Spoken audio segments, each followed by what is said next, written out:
नमस्ते प्यारे बच्चों, क्या हाल चाल है। और अब पढ़ रहे अपन विलियन सॉल्यूशन चैप्टर।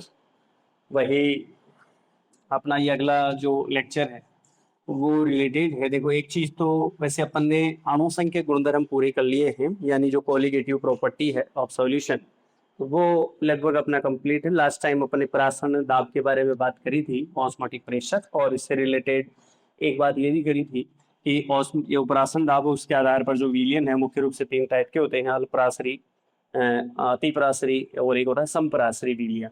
इसके बाद में एक और पॉइंट रहता है जिसे अपन बोलते हैं बच्चों व्युत्क्रम पराशर। क्या बोलते हैं? व्युत्क्रम पराशर, या एक और नेम इसका चलता है प्रतिलोम पराशर। प्रतिलोम पराशर मतलब पराशरण का उल्टा है ना। रिवर्स भी बोलते हैं, रिवर्स ऑस्मोसिस, रिवर्स ऑस्मोसिस। ठीक है, रिवर्स ऑस्मोसिस, व्युत्क्रम पराशर या प्रतिलोम पराशरण, ये दो नेम है।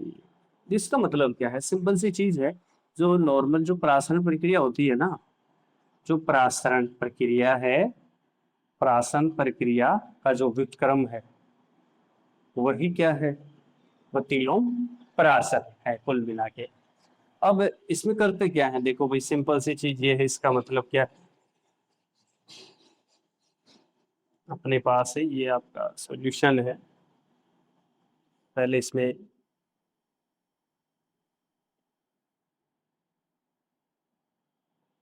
ये इसमें ले लिया अपन ने। सबसे पहले इसमें क्या है?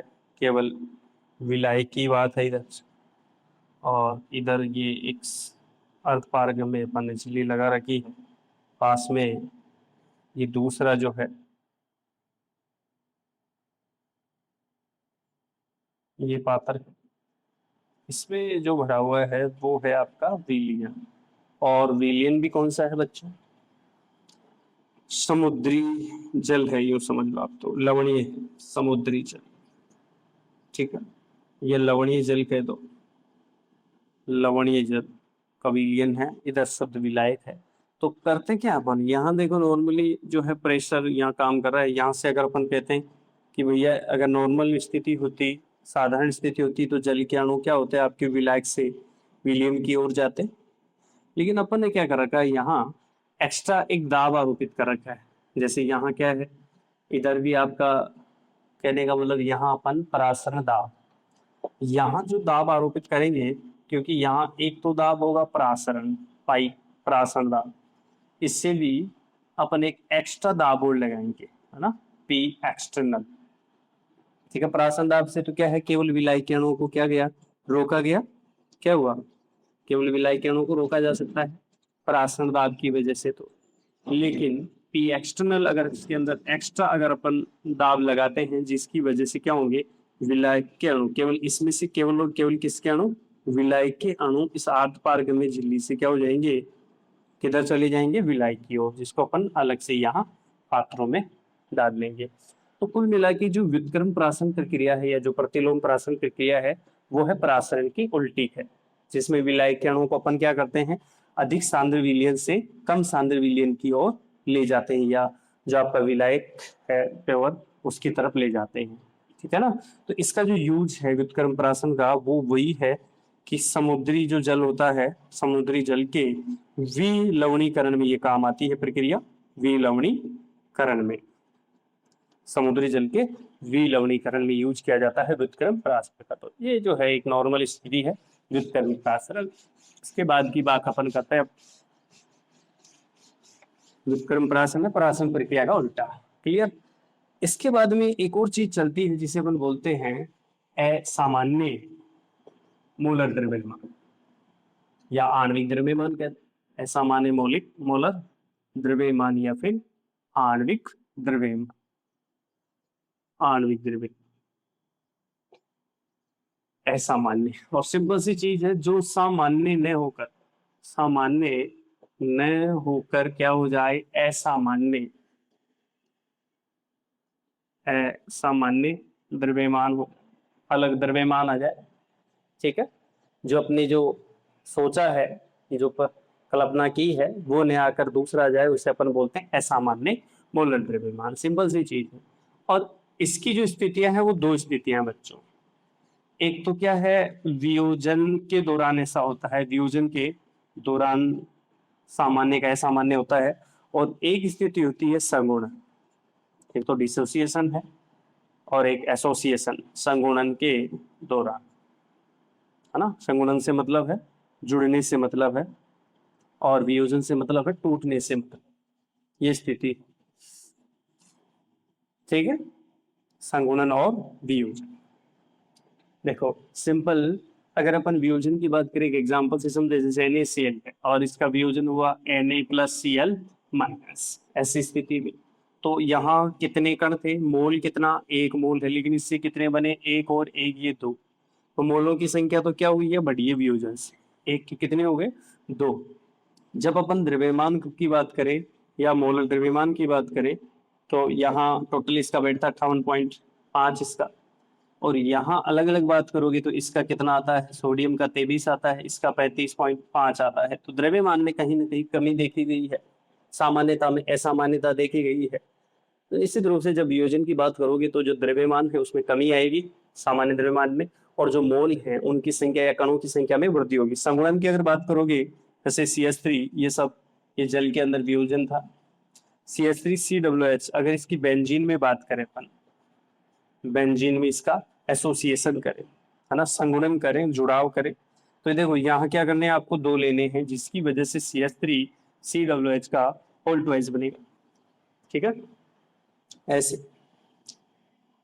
तो यहां से ये चीज कितने हैं, पहले मोल कितने, 2 मोल हैं, है ना, मोल से बात करें, फिर कितना हो गया, ओनली 1 मोल, एक, है ना, मोलिक्यूल कह दो, मोल कह दो, ऐसे। फिर यहाँ से इसका द्रव्यमान, एक का मोलर द्रव्यमान कितना होता है, 60, है ना, ग्राम पर मोल, और यहाँ इसका कितना हो जाएगा, 120 ग्राम पर मोल कह दो, यहाँ 60 ग्राम पर मोल कह दिया, ऐसे। इस प्रकार से जो है यहाँ संगुणन के दौरान भी जो है द्रव्यमान में अंतर आता है। साथ ही हमने ये भी सीखा कि इसके मोलों की संख्या में भी अंतर आता है। यहाँ वियोजन पर तो मोलर द्रव्यमान में कमी होती है और संगुणन पर मोलर द्रव्यमान में वृद्धि होती है। साथ ही मोलों की जो संख्या है, कणों की संख्या है, उसका उल्टा चलता है मोलर द्रव्यमान का। वियोजन पर मोलों की संख्या में वृद्धि होती है, जबकि संगुणन में मोलों की संख्या में कमी आती है। जैसे 2 का कितना बना, 1, ये चीज है इसमें। इसमें ये 2 मुख्य केस हैं असामान्य मोलर द्रव्यमान के लिए। फिर अगली जो अपन बात करते हैं, वो जो पॉइंट रहता है वो होता है वांट हाफ गुणांक। क्या रहता है, वांट हाफ गुणांक, वांट हाफ गुणांक आई। क्या है वांट हाफ गुणांक आई? कुल मिला के संगुणन, या पहले अपन वियोजन कह दो, वियोजन व संगुणन को समझाने के लिए, समझाने में यूज किया जाता है, उसे अपन बोलते हैं वांट हाफ गुणांक। और देखो जनरल सी बात है, वांट हाफ गुणांक का मतलब है जो आपके अनुसंख्यक गुण है ना। जैसे अपन कहते हैं कि वांट हाफ गुणांक चाहिए भैया, तो इसका मतलब है आपको एक तो लेना पड़ेगा प्रेक्षित, प्रेक्षित अनुसंख्यक गुण तो इधर है ना, और एक होता है परिकलित या सैद्धांतिक, परिकलित जो अनुसंख्यक गुण है वो ऐसे लेने पड़ेंगे, यानी इन दोनों का जो अनुपात है, ठीक है, उसी को अपन क्या कहते हैं, वांट हाफ गुणांक कहते हैं। एक और तरीका ये है वांट हाफ गुणांक, इसको ज्यादा ध्यान रखना है कि एक तो वियोजन या फिर संगुणन के बाद जो मोल है वो, मोल या जो भी आपके कण है वो, उसके नीचे क्या आ जाएगा, वियोजन या जो संगुणन है से पहले कितने मोल या कण है, वो वाली बात है ना। इन दोनों का अनुपात ही क्या हो जाएगा बच्चों, वांट हाफ गुणांक। इंपोर्टेंट चीज है वांट हाफ गुणांक। अब इसमें भी क्या है, देखो ये चीज आती है, इसमें 3 जो है वो केस है, 3 स्थितियां हैं कि वांट हाफ गुणांक का जो है मान वो कब क्या कितना हो सकता है। तो देख पहली स्थिति है, इसमें केस फर्स्ट आता है कि वांट हाफ गुणांक की वैल्यू जब 1 हो, सॉरी हाँ 1 हो, 0 नहीं 1 हो। अब ये कौन सी स्थिति में वांट हाफ गुणांक 1 होगा, तो ये सिंपल सी चीज है कि भैया न तो वियोजन, वियोजन और संगुणन दोनों ही नहीं होने हैं, क्लियर। क्या कहा, वियोजन और संगुणन दोनों नहीं होने हैं। जब आप किसी भी पदार्थ को अगर उसमें विलायक में डालते हो तो न तो वियोजन होगा और न ही उसका संगुणन होगा। तो ऐसी स्थिति में वांटा गुणांक 1 आएगा, जितने डाले उतने ही रह गए। जैसे फॉर एग्जाम्पल आपका यूरिया है ना, ये सुक्रोज है, ये सब ग्लूकोज है, ठीक है। तो इनके लिए सबके लिए वांटा गुणांक की वैल्यू क्या आएगी, आई की वैल्यू आएगी 1, हमेशा 0 नहीं कहना नहीं। दूसरा जो केस होता है उसमें क्या है, वांटा गुणांक 1 से ज्यादा आने का चांस होता है। वांटा गुणांक क्या होगा, 1 से ज्यादा, और ऐसी स्थिति में बच्चों निश्चित रूप से वियोजन की बात अपन करेंगे, वियोजन होगा। और वियोजन, और वो भी पूर्ण वियोजन के दौरान ये देखा जाएगा जब वांटा गुणांक की वैल्यू 1 से ज्यादा हो। जैसे अपन ने कहा NaCl है ना, इसका अगर पूर्ण वियोजन होता है तो Na+Cl माइनस, एक मोल से कितने बनते हैं, 2 बनते हैं। तो इसका मतलब वियोजन के बाद अगर अपन आई की वैल्यू निकाले यहाँ से, तो वियोजन के बाद कितने हैं, 2, और वियोजन से पहले कितना है, 1। इसका मतलब वांटा गुणांक कितना आया, 2। इसकी कोई यूनिट नहीं है वांटा गुणांक के लिए। ऐसे ही MgCl2 होता, MgCl2 में कितने, Mg+2 और 2 Cl माइनस आइन बनते। तो टोटल क्या है, वियोजन के बाद कितने आइन है, 3, और इससे पहले 1 था, तो 3/1 का मतलब क्या हो गया, 3। वांटा गुणांक की वैल्यू क्या गई, 3। तो वियोजन के दौरान हमेशा वांटा गुणांक की वैल्यू 1 से हमेशा ज्यादा रहेगी, ठीक है। एक तीसरा केस और है जो कि संगुणन का है, थर्ड केस, वो क्या है, आई की वैल्यू 1 से कम हो। तो ये कौन सी स्थिति में होगा बच्चों, जब संगुणन होगा। संगुणन होने पर ऐसा होगा, जैसे आपका HCOOH है ना, ये मेथनोइक अम्ल है, CH3COOH है। ऐसे ही आपका बेंजोइक अम्ल C6H5COOH है। ये सब अगर इनको अपन बेंजीन के अंदर, विलायक बेंजीन के अंदर डाल के और फिर देखते हैं तो उनका क्या हो जाता है, संगुणन हो जाता है। मतलब जैसे ये हैं आपके कितने हैं, 2 हैं, तो इसका केवल एक ही मोल जो है वो बनेगा, है ना, एक डाइमर बनेगा। यहाँ इस स्थिति में यहाँ भी वही चीज है, CH3COOH का होल टू एच 2 मोल लेने पड़ेंगे, लेकिन बनेगा एक ही। यहाँ भी क्या है, 2 लेने पड़ेंगे। और किसके अंदर बात कर रहे हो सब, ये बेंजीन में अपन बात कर रहे हैं, इनकी विलायक बेंजीन है यहाँ। तो कितना बन जाएगा, C6H5COOH का क्या हो जाएगा, होल ट्वाइस हो जाएगा, ऐसे, ठीक। इस प्रकार से जो है यहाँ HCOOH का होल ट्वाइस, CH3COOH का होल ट्वाइस है।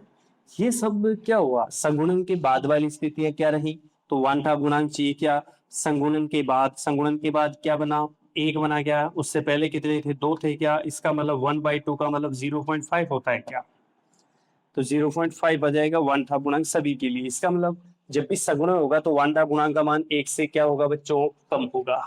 ये स्थिति अपने को ध्यान रखनी है।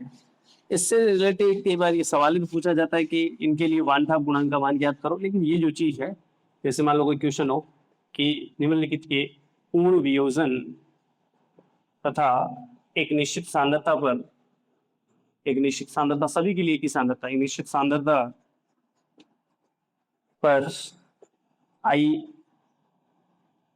आई वांटा गुणांक का जो है क्रम, कोई सा भी क्रम जो पूछा हो, जैसे मान लो यह आपको दिया है, एक तो दे दिया है CH3COOH, ऐसे ही दूसरा दे दिया है ग्लूकोज, है ना, इनमें बताना है। तीसरा है इसमें, मान लो इसने कहा AlCl3, ऐसे ही चौथा दे दिया है KCl, पांचवा दे दिया है K4, है ना, Fe। ये भी एक वैसे कोऑर्डिनेट कंपाउंड है, ये उपसंयोजी यौगिक है, K4FeCN का होल 6। इनके लिए क्या पूछ रहा है, आई का जो है क्रम पूछ रहा है। वो भी जो भी है घटता हुआ क्रम है, बढ़ता हुआ बता देते हैं अपन यहाँ। ये जो क्रम है वो कौन सा बता रहे हैं बच्चों, बढ़ता हुआ क्रम। क्लियर, क्या करो, देखो सबसे पहले इसके बारे में सोचो, इसका बेंजीन के अंदर है CH3COOH को अगर बेंजीन में, है ना, बेंजीन विलायक में डालोगे तो इसका क्या बनेगा, डाइमर। डाइमर से क्या होगा, निश्चित रूप से 1/2 आएगा, इसका मतलब 0.5 इसका वांटा गुणांक है। ग्लूकोज क्या है, ग्लूकोज का ना तो वियोजन होगा नहीं संगुणन होगा, इसका मतलब इसका आई की वैल्यू कितनी आएगी, 1 आएगी, ठीक है। ऐसे AlCl3 क्या है, वियोजन होने वाली चीज है, पूर्ण वियोजन पर क्या होगा, I = 4 आयन बनेगी। देखो AlCl3 से 1 एल्यूमिनियम का 3 Cl के, तो 4/a का मतलब क्या हो जाएगा, 4 हो जाएगा।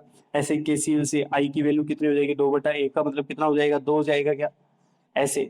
और यहाँ से K4 FeCl, देखो इससे क्या होंगे, मुख्य रूप से 5 आयन बनेंगे। एक 4 तो पोटेशियम आयन बनेंगे, एक FeCN का होल 6-4, 4 ये बनेंगे। टोटल कितना हो गया है, 4 और 1 कितने हो गए, 5। तो 5 आयन बने, इसका मतलब वियोजन के बाद 5 और पहले कितना था 1, इस वजह से वन टाप गुणांक कितना आया, 5 आया। तो यहाँ बढ़ता हुआ क्रम चाहिए, तो सबसे कम किसका है, 0.5 है। तो सबसे पहले आपका 1 नंबर, जिसकी वैल्यू सबसे कम होगी वन टाप गुणांक की। उसके बाद में कौन सा, 2 नंबर, फिर उसके बाद में आएगा 4 नंबर, फिर कौन बढ़ेगा, इसके बाद में आएगा फिर 3 नंबर, और सबसे ज्यादा कौन आएगा, 5 नंबर। तो इस प्रकार से ये वन टाप गुणांक का क्या हो जाएगा, क्रम हो जाएगा, है ना। कौन कौन से, 1, 2, 4, 3 और 5।